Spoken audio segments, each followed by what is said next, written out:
आज आपण पाहणार आहोत पुणे जिल्ह्यातील टॉप 5 सर्वात श्रीमंत तालुके. चला मग सुरू करूया. 5व्या क्रमांकावरती आहे दोन तालुका.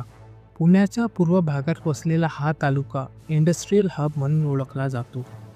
दोनमध्ये अनेक साखर कारखाने, पशुखाद्य कारखाने आणि मोठे दूध संकलन केंद्र आहेत. शिवाय भीमा नदीच्या काठावर असलेली सुपीक जमीन हा शेतीसाठी अनुकूल भाग आहे. दोन तालुक्याचा एकूण अंदाजे GDP सुमारे 11,000 कोटी इतका आहे. 4थ्या स्थानावर आहे जुन्नर तालुका. हा तालुका ऐतिहासिक आणि कृषीदृष्ट्याही महत्त्वाचा आहे. शेती, फळबागा यामुळे इथे मोठं आर्थिक उत्पन्न मिळते. पर्यटनामुळेही अर्थव्यवस्थेत भर पडते. जुन्नर तालुक्याचा अंदाजे GDP 12,500 कोटीच्या आसपास जातो. 3ऱ्या क्रमांकावर आहे शिरूर तालुका. शिरूर हा उद्योगांच्या दृष्टीने झपाट्याने विकसित होणारा भाग आहे. रांजणगाव MIDC मध्ये अनेक मोठमोठ्या कंपन्या आहेत. उदाहरणार्थ LG, वर्लपूल, मुबिया. यामुळे इथला GDP सुमारे 18,000 कोटीपर्यंत जातो. दुसऱ्या स्थानावर आहे मोर्शी तालुका. हिंजवडी IT पार्कमुळे इथे IT क्षेत्राचा जबरदस्त विकास झाला.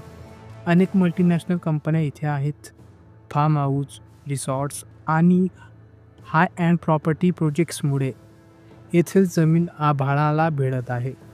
मुळशीचा एकूण अंदाजित GDP 22,000 कोटी इतका आहे. आणि पहिल्या क्रमांकावर आहे हवेली तालुका.